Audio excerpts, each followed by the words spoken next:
स्त्रियां चरित्र अबूझ पहेली क्यों है? किसी कवि ने बहुत सुंदर कहा है, स्त्रियां चरित्र न जाने कोय, खसम मार के सती होए।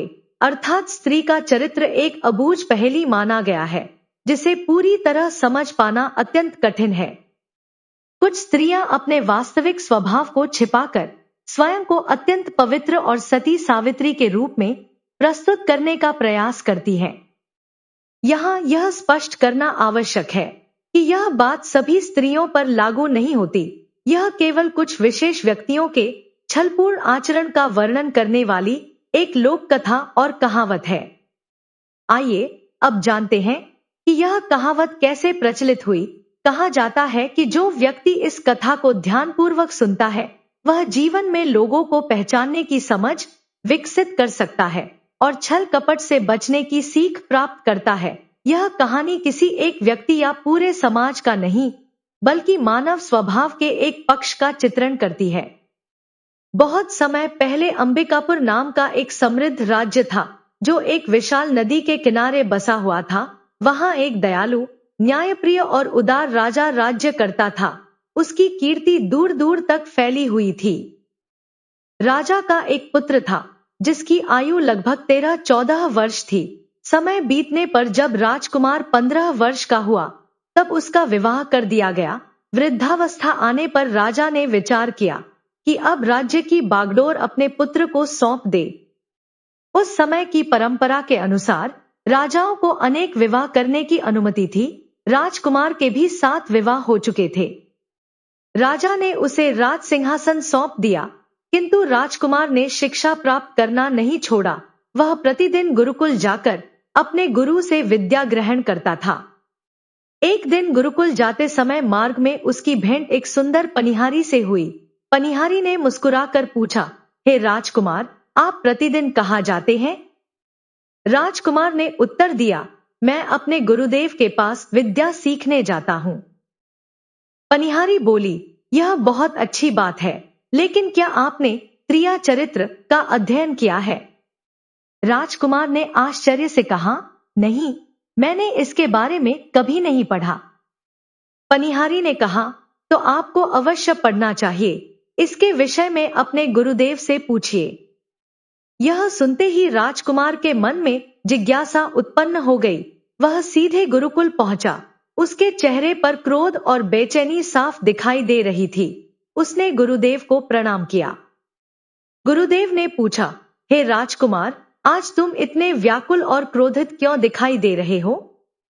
राजकुमार ने कहा, गुरुदेव, आपने मुझे स्त्रिया चरित्र क्यों नहीं पढ़ाया? आपने यह ज्ञान मुझसे क्यों छिपाया?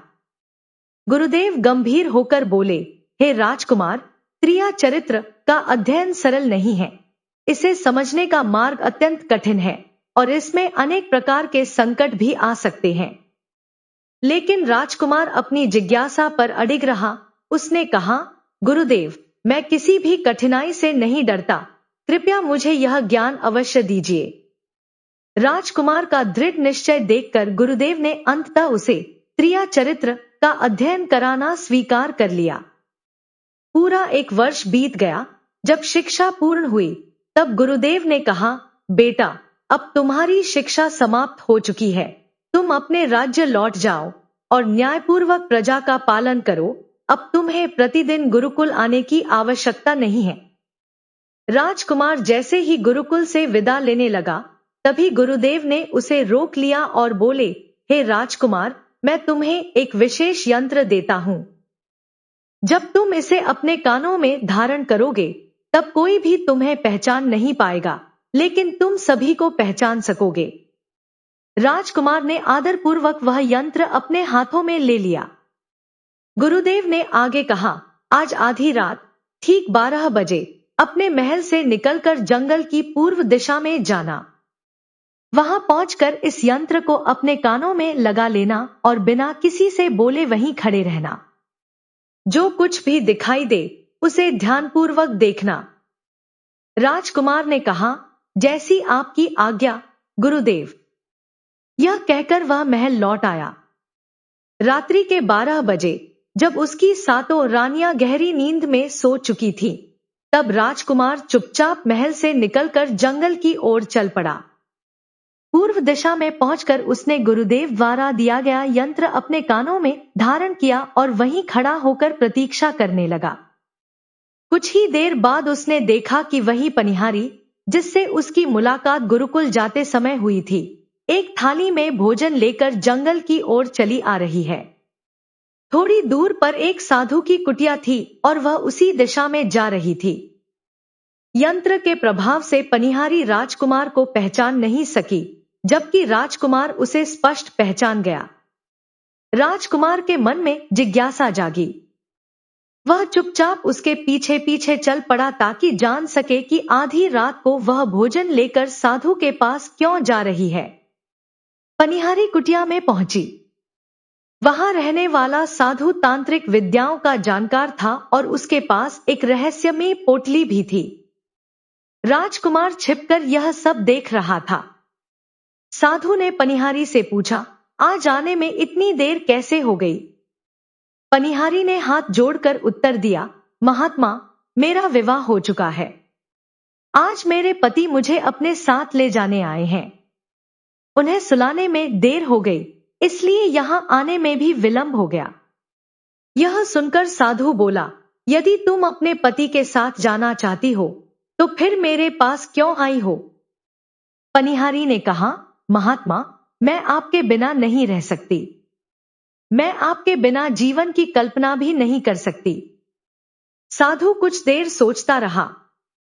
फिर उसने एक बड़ा चाकू निकालकर पनिहारी के हाथ में देते हुए कहा, यदि सचमुच मेरे साथ रहना चाहती हो तो जाओ, अपने पति का सिर काटकर मेरे पास ले आओ। जो हमारे बीच बाधा बन रहा है उसे समाप्त कर दो, तब मैं तुम्हें अपनी पत्नी बना लूंगा। पनिहारी बिना एक क्षण सोचे चाकू लेकर अपने घर पहुंची। उसका पति गहरी नींद में सो रहा था। उसने निर्दयता से उसकी गर्दन काट दी और कटा हुआ सिर लेकर साधु की कुटिया में पहुंच गई। यह पूरा दृश्य राजकुमार छिपकर अपनी आंखों से देख रहा था। जब साधु ने उसके हाथ में पति का कटा हुआ सिर देखा तो वह क्रोध से भर उठा। उसने पनिहारी को लात मारते हुए कहा, दूर हो जाओ यहां से। जो स्त्री अपने पति की नहीं हो सकी, जिसके साथ उसने 7 फेरे लिए, वह मेरी क्या होगी? यदि दोबारा मेरे सामने आई तो जीवित नहीं बचेगी। साधु की बातें सुनकर पनिहारी के पैरों तले जमीन खिसक गई। वह निराश होकर अपने पति का कटा हुआ सिर लेकर घर लौटी, उसे शव के पास रख दिया और वहीं बैठ गई। सुबह होते ही वह जोर जोर से रोने लगी और विलाप करते हुए कहने लगी, हाय राम, किसी ने मेरे पति की हत्या कर दी। लेकिन राजकुमार रात का पूरा सच अपनी आंखों से देख चुका था। कुछ ही समय में गांव के लोग वहां इकट्ठा हो गए। सभी अंतिम संस्कार की तैयारी करने लगे और शव को श्मशान की ओर ले जाने लगे। पनिहारी भी रोती बिलखती उनके पीछे चल दी। उधर राजकुमार भी वहां पहुंच गया। श्मशान के निकट पहुंचकर पनिहारी जोर जोर से चिल्लाने लगी, अब जब मेरे पति ही नहीं रहे तो मैं जीवित रहकर क्या करूंगी? मैं भी उनके साथ सती हो जाऊंगी। उसकी बातें सुनकर राजकुमार मुस्कुरा उठा और ऊंचे स्वर में बोला, त्रिया चरित्र न जाने कोय, खसम मार के सती होए। राजकुमार की यह बात वहां उपस्थित लोग नहीं समझ सके, लेकिन पनिहारी तुरंत उसका अर्थ समझ गई। वह राजा की ओर देखकर बोली, राजन, आप यह बात मेरे लिए कह रहे हैं। कोई बात नहीं, मैं सती तो अवश्य बनूंगी, लेकिन जाते जाते आपसे एक बात अवश्य कहूंगी। राजकुमार ने पूछा, कहो, क्या कहना चाहती हो? पनिहारी ने गंभीर स्वर में कहा, यदि कभी जीवन में ऐसी नौबत आए कि आपको चटाई पर बैठना या सोना पड़े तो पहले उसे अच्छी तरह झाड़कर ही बैठना। राजकुमार आश्चर्यचकित होकर बोला, मैं तो राजा हूं, मुझे भला चटाई पर बैठने की क्या आवश्यकता पड़ेगी? पनिहारी ने उत्तर दिया, समय कब किसे कहां पहुंचा दे कोई नहीं जानता, इसलिए मेरी बात याद रखिए। जब भी ऐसा अवसर आए चटाई अवश्य झाड़ लेना।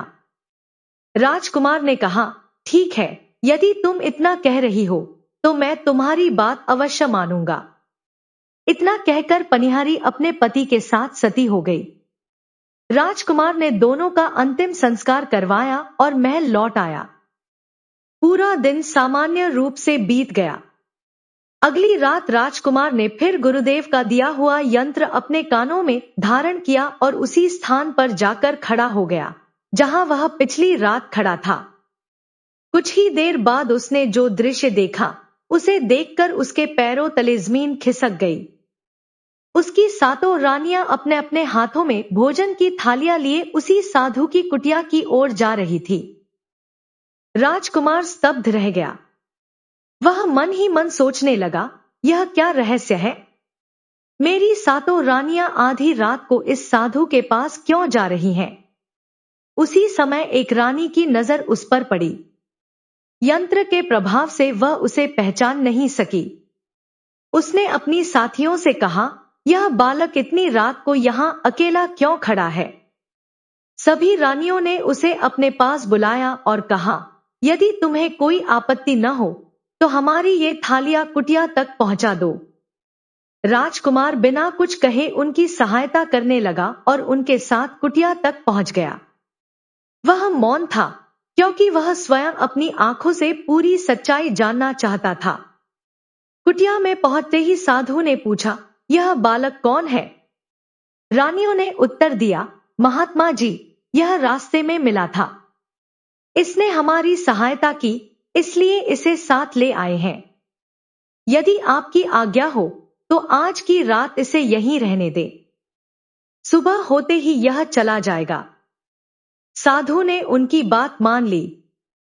उसने अपने एक शिष्य को बुलाकर कहा, आज रात इस बालक के ठहरने की व्यवस्था कर दो। शिष्य राजकुमार को एक कमरे में ले गया। वहां केवल एक चटाई बिछी हुई थी। वह बोला, आज रात तुम्हें इसी चटाई पर सोना होगा। इतना कहकर वह चला गया और राजकुमार कमरे में अकेला रह गया।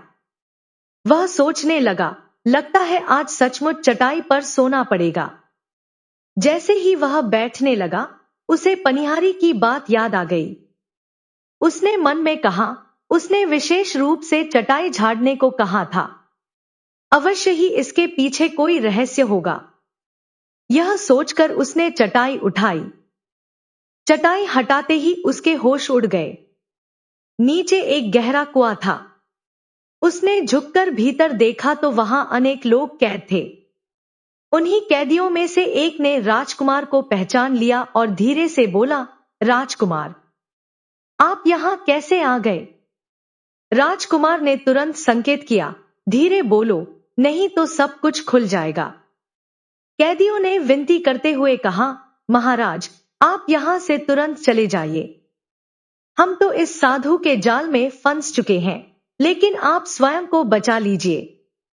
यदि वह आपको पकड़ लेगा तो आपको भी इसी कुएं में डाल देगा। राजकुमार तुरंत वहां से निकल पड़ा। कमरे में प्रवेश करते समय उसने यंत्र उतार दिया था और जल्दबाजी में उसे दोबारा पहनना भूल गया। जब वह भाग रहा था तभी साधु और सातों रानियों ने उसे पहचान लिया। एक रानी घबराकर बोली, महात्मा जी, यह तो हमारे पति हैं। इन्होंने हमें यहां देख लिया है। अब हमारी सारी सच्चाई इनके सामने आ जाएगी। साधु क्रोधित होकर बोला, खड़े खड़े क्या देख रही हो? जाओ, उसे पकड़कर मेरे पास ले आओ। सातों रानियां उसके पीछे दौड़ी, लेकिन राजकुमार उनसे कहीं अधिक तेज था। वह सुरक्षित महल पहुंच गया। रानियां निराश होकर वापस साधु के पास लौटीं और बोली, महात्मा जी, अब हमारे पति हमें जीवित नहीं छोड़ेंगे। कृपा करके हमें बचाने का कोई उपाय बताइए। साधु ने उन्हें एक जादुई कील देते हुए कहा, अपने पति को प्रेम से बहलाना और अवसर मिलते ही यह कील उसके माथे में गाड़ देना। इसके बाद वह असहाय हो जाएगा और तुम सब मिलकर उसका अंत कर देना। सातों रानियां वह जादुई कील लेकर महल लौट आईं। उन्होंने आपस में विचार किया, राजा सबसे अधिक प्रेम सबसे छोटी रानी से करते हैं। यदि वही यह काम करेगी तो राजा को कोई संदेह नहीं होगा। यह सोचकर उन्होंने वह कील सबसे छोटी रानी को दे दी। छोटी रानी ने कहा, ठीक है, मैं अवसर देखकर यह कार्य कर दूंगी। उधर जब राजकुमार ने अपनी सातों रानियों को महल लौटते देखा तो क्रोध में बोला, पहले सच सच बताओ, मेरे राज्य में या मुझ में ऐसी कौन सी कमी है जिसके कारण तुम आधी रात को उस साधु के पास जाती हो? सातों रानियां हाथ जोड़कर बोली, महाराज, हमें क्षमा कर दीजिए। ऐसा प्रतीत होता है कि उस साधु ने हम पर कोई मायाजाल या जादू कर दिया था। उसी के प्रभाव में हमसे यह भूल हुई। अब ऐसा कभी नहीं होगा। राजकुमार सबसे छोटी रानी से अत्यधिक स्नेह करता था। उसकी बातों पर विश्वास करके उसने सोचा कि शायद सचमुच उस साधु ने इन पर कोई तांत्रिक प्रभाव डाल दिया होगा। अंततः उसने अपनी सातों रानियों को क्षमा कर दिया और उनसे कहा, ठीक है, अब तुम सब अपने अपने कक्ष में चली जाओ। सबसे छोटी रानी, जिससे राजकुमार सबसे अधिक प्रेम करता था, स्वयं उसे भोजन कराती है। भोजन के बाद वह उसे विश्राम करने के लिए सुला देती है। जैसे ही राजकुमार गहरी नींद में सो जाता है, बाकी 6 रानियां भी वहां आ जाती हैं। तभी सबसे छोटी रानी साधु द्वारा दी गई जादुई कील निकालती है और अवसर देखकर उसे राजकुमार के माथे में घोंप देती है। कील लगते ही राजकुमार दर्द से तड़प कर उठ बैठता है, लेकिन उसी क्षण उसका शरीर निर्बल हो जाता है। अब उसमें इतना बल नहीं बचा था कि वह सातों रानियों का सामना कर सके। रानियां उसे पकड़ने के लिए आगे बढ़ी, परंतु राजकुमार ने हिम्मत नहीं हारी। वह किसी प्रकार महल की खिड़की से छलांग लगाकर वहां से भाग निकला और सीधे अपने गुरुदेव के आश्रम पहुंचा। घबराए हुए स्वर में उसने कहा, गुरुदेव, मुझे क्षमा कर दीजिए, मेरी रक्षा कीजिए, नहीं तो मैं जीवित नहीं बचूंगा। गुरुदेव बोले, बेटा, मैंने पहले ही कहा था कि त्रिया चरित्र का ज्ञान अत्यंत कठिन है। इसमें प्राणों का भी संकट आ सकता है। आज तुमने उसका परिणाम स्वयं देख लिया। राजकुमार ने विनती करते हुए कहा, गुरुदेव, मुझ पर दया कीजिए। मेरी पत्नी ने मेरे माथे में जादुई कील घोंप दी है। मेरी सारी शक्ति समाप्त हो गई है। कृपया मेरी जान बचा लीजिए। गुरुदेव ने ध्यान से उसके माथे को देखा और बोले, यह वही जादुई कील है जो उस साधु ने दी होगी। इसे निकालकर तुम्हें पहले जैसा बनाना मेरे लिए भी संभव नहीं है। राजकुमार ने फिर प्रार्थना की, गुरुदेव, मैं आपका शिष्य हूं, मुझे निराश मत कीजिए, कोई न कोई उपाय अवश्य बताइए। कुछ देर विचार करने के बाद गुरुदेव बोले, तुम्हें पहले जैसा तो नहीं बना सकता, लेकिन एक उपाय अवश्य है।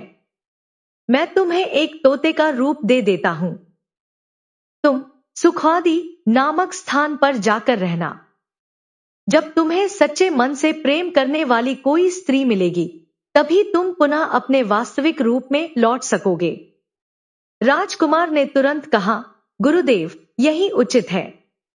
आप मुझे तोता बना दीजिए। गुरुदेव ने अपनी योग शक्ति से उसे तोते का रूप दे दिया। तोता बनते ही राजकुमार उड़कर सुखवादी पहुंच गया और वहीं रहने लगा। उधर सातों रानियां उसे पूरे राज्य में खोजती रहीं। जब वह कहीं नहीं मिला तो वे फिर उसी साधु के पास पहुंची और बोली, बाबा, राजा कहीं दिखाई नहीं दे रहा। कृपया अपनी जादुई पोटली से देखकर बताइए कि वह कहाँ है। साधु ने अपनी रहस्यमयी पोटली खोली और ध्यान लगाया। कुछ देर बाद उसने कहा, राजकुमार अब तोते का रूप धारण करके सुखवादी में रह रहा है। रानियों ने पूछा, अब हमें क्या करना चाहिए? साधु बोला, महल लौट जाओ और पूरे राज्य में घोषणा करवा दो कि जो भी एक तोता पकड़ कर लाएगा, उसे 5 सोने के सिक्के इनाम में दिए जाएंगे। घोषणा सुनते ही राज्य के सभी बहेलिए जंगल जंगल तोते पकड़ने निकल पड़े। वे जो भी तोता पकड़ते उसे महल ले जाते और बदले में 5 सोने के सिक्के लेकर लौट आते। उधर सातों रानियां उन तोतों को मरवा देती थी। समय बीतता गया। सुखवादी में रहने वाला राजकुमार तोता अपने मधुर स्वभाव और ज्ञानपूर्ण बातों से सभी तोतों का प्रिय बन गया। उसकी बुद्धिमानी से प्रभावित होकर सभी तोतों ने उसे अपना राजा घोषित कर दिया।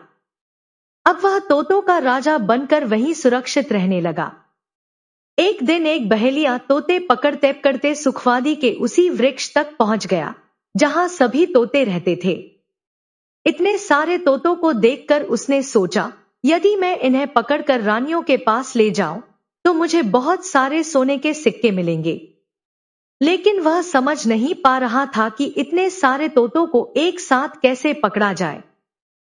अगली सुबह जब सभी तोते दाना चुगने उड़ गए, तब बहेलिये ने पेड़ की शाखाओं पर कई स्थानों पर चाकू से चीरा लगा दिया। वहां से गोंद निकलने लगी। उसका विचार था कि शाम को लौटने पर सभी तोते उसी गोंद में चिपक जाएंगे।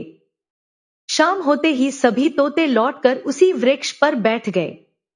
जैसे ही उन्होंने शाखाओं पर पैर रखा, उनके पैर और पंख गोंद में चिपक गए। उनके साथ राजकुमार तोता भी फंस गया। सभी तोते घबराकर अपने राजा से बोले, महाराज, कोई उपाय बताइए। यदि सुबह बहेलिया आ गया तो हम सब मारे जाएंगे। राजकुमार तोते ने उन्हें शांत करते हुए कहा, ध्यान से सुनो। सुबह जब बहेलिया आए तब तुम सब मरे हुए होने का अभिनय करना। वह तुम्हें मृत समझकर एक एक करके नीचे रख देगा। जैसे ही अवसर मिले सभी उड़ जाना, बाकी मैं संभाल लूंगा। सभी तोतों ने उसकी योजना मान ली। सुबह बहेलिया आया। उसने देखा कि सभी तोते निर्जीव से लटके हुए हैं।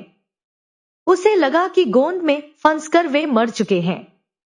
वह उन्हें एक एक करके नीचे रखने लगा। जैसे ही सभी तोते जमीन पर पहुंचे, वे अचानक पंख फैलाकर उड़ गए। बहेलिया यह देखकर हैरान रह गया। उसने देखा कि केवल एक तोता अब भी पेड़ पर लटका हुआ है, जबकि बाकी सभी उड़ चुके हैं। वह क्रोध में बोला, यह सब तुम्हारी ही चाल थी। अब मैं तुम्हें रानी के पास ले जाकर बेचूंगा और 5 सोने के सिक्के लेकर रहूंगा। बहेलिया राजकुमार तोते को लेकर चल पड़ा। रास्ते में तोते ने पूछा, मुझे कहां ले जा रहे हो? बहेलिया बोला, रानी के पास बेचने। वहां मुझे 5 सोने के सिक्के मिलेंगे। तोते ने कहा, यदि मैं तुम्हें 5 नहीं बल्कि 5,000 सोने के सिक्के दिलवा दूं तो क्या तुम मेरी बात मानोगे? बहेलिया चौंक गया। उसने पूछा, एक तोता मुझे 5,000 सोने के सिक्के कैसे दिला सकता है? तोते ने उत्तर दिया, राजा सुखवादी के राज्य में एक विशाल मेला लगता है। तुम मुझे वहां ले जाकर बेचो। मेरा मूल्य मैं स्वयं बताऊंगा। बहेलिये को उसकी बात पर विश्वास हो गया। वह रानी के पास जाने के बजाय उसे मेले में ले गया। उस राज्य में नियम था कि यदि किसी व्यापारी का सामान पूरे दिन में न बिके तो संध्या के समय स्वयं राजा उसे खरीद लेता था। बहेलिया तोते को लेकर बाजार में बैठ गया। जो भी उसे खरीदने आता वह पूछता, इस तोते की कीमत क्या है? बहेलिया मुस्कुराकर कहता, इसका मूल्य तो यह स्वयं बताएगा। तब तोता इतनी अधिक कीमत बता देता कि कोई भी उसे खरीदने का साहस नहीं कर पाता। देखते ही देखते शाम हो गई। सभी व्यापारी अपना अपना सामान समेटकर चले गए, लेकिन बहेलिया और वह तोता वहीं बैठे रहे। उधर राजा ने अपने सैनिकों को आदेश दिया, जाकर देखो कहीं किसी व्यापारी का सामान तो नहीं बचा है। सैनिक बाजार पहुंचे। उन्होंने देखा कि एक बहेलिया अब भी एक तोते को लेकर बैठा है। उन्होंने पूछा, तुम्हारा तोता अभी तक क्यों नहीं बिका? इसकी कीमत क्या है? इससे पहले कि बहेलिया कुछ कहता, तोता स्वयं बोला, जो मुझे 5,000 सोने के सिक्के देगा वही मेरा स्वामी बन सकेगा। तोते की बात सुनकर सैनिक आश्चर्यचकित रह गए। वे सोचने लगे, यह कैसा अद्भुत तोता है जो अपना मूल्य स्वयं बताता है। वे तुरंत राजा के पास पहुंचे और सारी बात बताई। उन्होंने कहा, महाराज, बाजार में एक बहेलिया एक बोलने वाला तोता लेकर बैठा है। वह अपना मूल्य स्वयं बताता है। उसकी कीमत इतनी अधिक है कि कोई उसे खरीद नहीं पाया। राजा ने पूछा, वह कितना मूल्य मांग रहा है? सैनिकों ने उत्तर दिया, महाराज, वह 5,000 सोने के सिक्के मांग रहा है। यदि उसे कोई नहीं खरीदेगा तो हमारे राज्य के बाजार की प्रतिष्ठा पर प्रश्न उठेगा। यह सुनकर राजा अपने मंत्रियों के साथ रथ में बैठकर स्वयं बाजार पहुंचा। राजा ने बहेलिये से पूछा, इस तोते की कीमत क्या है? बहेलिये ने हाथ जोड़कर कहा, महाराज, इसका मूल्य तो यह स्वयं बताएगा। राजा ने तोते की ओर देखा। तोते ने शांत स्वर में कहा, जो इस बहेलिये को 5,000 सोने के सिक्के देगा वही मुझे खरीद सकेगा। राजा ने तुरंत अपने सैनिकों को 5,000 सोने के सिक्के लाने का आदेश दिया। सिक्के बहेलिये को दे दिए गए और राजा उस तोते को अपने साथ महल ले आया। वह कोई साधारण तोता नहीं था, वह अत्यंत बुद्धिमान था। अवसर समय पर वह राजा को नीति, धर्म और राज्य संचालन की श्रेष्ठ बातें बताता। जब भी राज्य पर कोई संकट आने वाला होता, वह पहले ही राजा को सावधान कर देता। धीरे धीरे राजा सहित पूरा राज परिवार उससे स्नेह करने लगा। जब रानियों ने सुना कि राजा एक ऐसा तोता लाए हैं जो मनुष्यों की तरह बातें करता है और बुद्धिमानी से सलाह देता है, तो उन्होंने राजा से कहा, महाराज, उस तोते को हमारे पास भी भेज दीजिए। हम भी उससे बातें करना चाहती हैं। राजा ने उनकी इच्छा स्वीकार कर ली और तोते को रानियों के महल में भेज दिया। रानियां उसकी मधुर वाणी और बुद्धिमानी से बहुत प्रसन्न हुई। उनमें से एक रानी मुस्कुराकर बोली, अब समझ में आया कि महाराज ने तुम्हें 5,000 सोने के सिक्के देकर क्यों खरीदा। राजा की एक अत्यंत सुंदर पुत्री भी थी। रानी ने उससे कहा, आज से इस तोते की देखभाल तुम करोगी। कल इसे अच्छी तरह स्नान भी करा देना। राजकुमारी ने प्रेम पूर्वक यह दायित्व स्वीकार कर लिया। अगली सुबह वह तोते को स्नान कराने लगी। तभी उसकी नजर तोते के सिर पर लगी एक अजीब सी कील पर पड़ी। जिज्ञासावश उसने वह कील निकाल दी। कील निकलते ही उसकी आंखों के सामने एक अद्भुत दृश्य उपस्थित हो गया। वह तोता पल भर में एक सुंदर और तेजस्वी राजकुमार में बदल गया। राजकुमारी भयभीत होकर पीछे हट गई। राजकुमार ने शांत स्वर में कहा, राजकुमारी, घबराइए मत। कृपया यह कील फिर से मेरे सिर में लगा दीजिए। मैं दोबारा तोता बन जाऊंगा। रात होने पर मैं आपको पूरी सच्चाई बताऊंगा। राजकुमारी ने बिना देर किए कील फिर से उसके सिर में लगा दी और वह पुनः तोता बन गया। रात्रि होने पर राजकुमारी उसे अपने कक्ष में ले गई और उसके सिर से कील निकाल दी। वह फिर राजकुमार बन गया। इसके बाद राजकुमार ने अपनी पूरी जीवन कथा उसे विस्तार से सुनाई। अंत में उसने कहा, मुझसे एक वचन दीजिए कि यह रहस्य किसी को नहीं बताएंगी। यदि यह बात बाहर चली गई तो मेरे प्राण संकट में पड़ जाएंगे। राजकुमारी ने यह बात अपने माता पिता तक को नहीं बताई। अब प्रतिदिन दिन के समय राजकुमार तोते के रूप में रहता और रात होते ही राजकुमारी उसके सिर से कील निकाल देती। वह पुनः मनुष्य बन जाता। धीरे धीरे दोनों के बीच विश्वास और स्नेह बढ़ता गया, जो समय के साथ प्रेम में बदल गया। उधर राजकुमार की सातों रानियां लगातार तोतों को मरवाती रहीं, लेकिन उन्हें वह तोता कभी नहीं मिला जिसकी वे तलाश कर रही थी। अंततः वे फिर उसी साधु के पास पहुंची और बोली, महात्मा, हमारे पति अभी तक हमारे हाथ नहीं आए। अब हमें क्या करना चाहिए? साधु ने अपनी जादुई पोटली खोली और ध्यान लगाया। कुछ देर बाद उसने कहा, वह अभी भी तोते के रूप में जीवित है और इस समय दूसरे राज्य के राजा के महल में रह रहा है। फिर उसने एक योजना बनाई। वह बोला, तुम सब नृत्य और संगीत सीख लो। जब तुम इसमें निपुण हो जाओगी, तब हम कलाकार बनकर उस राजा के दरबार में जाएंगे। यदि राजा हमारे प्रदर्शन से प्रसन्न हुआ और कोई वरदान मांगने को कहा तो हम उसी तोते को मांग लेंगे। उसके बाद उसे मारना आसान होगा। सभी ने उसकी योजना स्वीकार कर ली।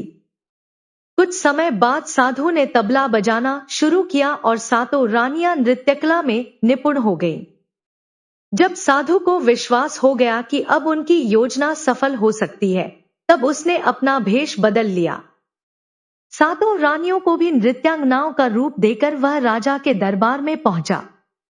राजा ने उनसे पूछा, आप लोग कौन हैं और यहाँ किस उद्देश्य से आए हैं?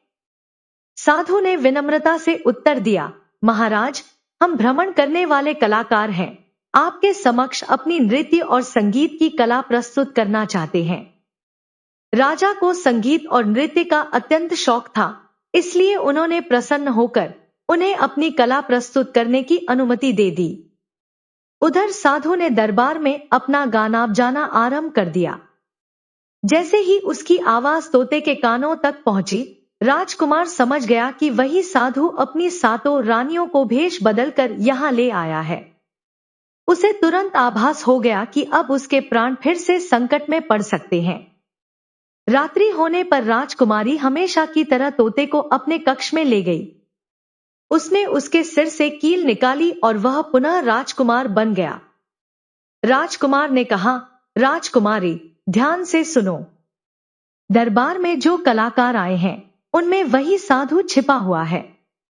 वह अपनी कला से तुम्हारे पिता को प्रसन्न करेगा और बदले में मुझे मांग लेगा। यदि मैं उसके हाथ लग गया तो वह मुझे मार डालेगा। फिर उसने कहा, जब राजा तुम्हें तोता देने का आदेश दे, तब भी मुझे मत देना। यदि वे स्वयं लेने आए, तब भी मना कर देना। और यदि वे बहुत आग्रह करें, तो क्रोध में पिंजरा जमीन पर फेंक देना। उसके बाद अपनी रक्षा का उपाय मैं स्वयं कर लूंगा। राजकुमारी ने कहा, ठीक है, मैं वैसा ही करूंगी।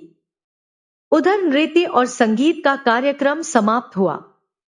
राजा कलाकारों की कला से अत्यंत प्रसन्न हुए और बोले, मांगो, तुम्हें क्या चाहिए?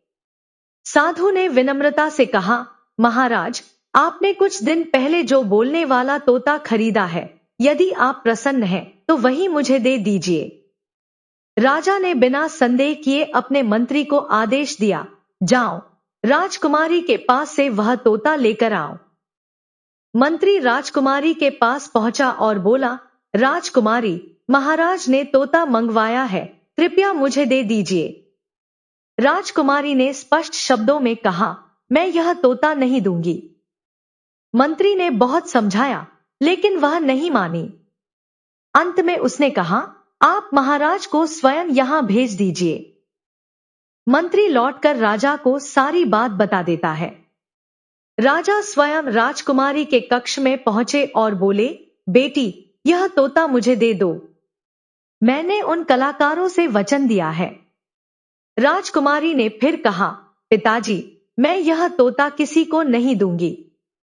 राजा क्रोधित होकर बोले, बेटी, मैंने वचन दिया है, अब पीछे नहीं हट सकता। पिता को क्रोधित देखकर राजकुमारी भी क्रोध में आ गई। उसने तोते का पिंजरा उठाकर जोर से जमीन पर फेंक दिया। पिंजरा टूटते ही तोता एक चावल के दाने में बदल गया। यह दृश्य देखते ही साधु तुरंत कबूतर का रूप धारण कर उस दाने को खाने के लिए झपटा। लेकिन जैसे ही वह दाना उसकी चोंच में जाने वाला था, उसी क्षण वह दाना एक शक्तिशाली बाज में बदल गया। बाज ने बिजली की गति से कबूतर पर हमला किया और उसे मार गिराया। साधु का अंत होते ही उसका मायाजाल भी समाप्त हो गया। यह सब देखकर राजा और दरबार के सभी लोग आश्चर्यचकित रह गए। कुछ ही देर बाद बाज फिर से तोते का रूप धारण कर लेता है। राजकुमारी तुरंत उसके सिर से कील निकाल देती है और वह पुनः अपने वास्तविक रूप, अर्थात सुंदर राजकुमार, में आ जाता है। इसके बाद राजकुमारी अपने पिता को आरंभ से अंत तक सारी घटना बता देती है। राजकुमार राजा के सामने हाथ जोड़कर कहता है, महाराज, मैं भी एक राज्य का राजकुमार हूं। मैं आपकी पुत्री से सच्चा प्रेम करता हूं और उससे विवाह करना चाहता हूं।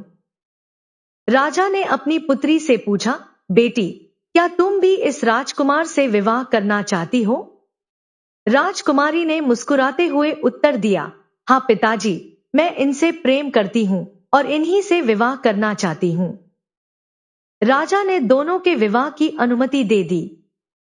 कुछ समय बाद राजकुमार और राजकुमारी का विधिपूर्वक विवाह हुआ। विवाह के बाद राजकुमार अपनी पत्नी के साथ अपने राज्य लौट आया। वहां पहुंचकर उसने अपनी 7 रानियों को उनके षड्यंत्र और विश्वासघात के अपराध में बंदीगृह में डालने का आदेश दिया। इसके बाद राजकुमार और राजकुमारी सुखपूर्वक अपना जीवन व्यतीत करने लगे। मित्रों, इस लोक कथा में त्रिया चरित्र शब्द का प्रयोग किसी भी स्त्री जाति के लिए नहीं, बल्कि छल, स्वार्थ, कपट और दोहरे आचरण के प्रतीक के रूप में किया गया है। ऐसी प्रवृत्ति किसी भी व्यक्ति में हो सकती है, चाहे वह स्त्री हो या पुरुष। इसलिए जीवन में किसी पर भी आंख मूंद कर विश्वास करने के बजाय उसके व्यवहार, निष्ठा और चरित्र को समझना आवश्यक है। सच्चे संबंध विश्वास, ईमानदारी और परस्पर सम्मान पर टिके होते हैं, जबकि स्वार्थ और छल अंततः विनाश का कारण बनते हैं। यदि आपको यह कथा पसंद आई हो तो वीडियो को लाइक करें, अपने मित्रों के साथ साझा करें और ऐसे ही रोचक एवं प्रेरणादायक कथाओं के लिए चैनल को सब्सक्राइब जरूर करें। धन्यवाद।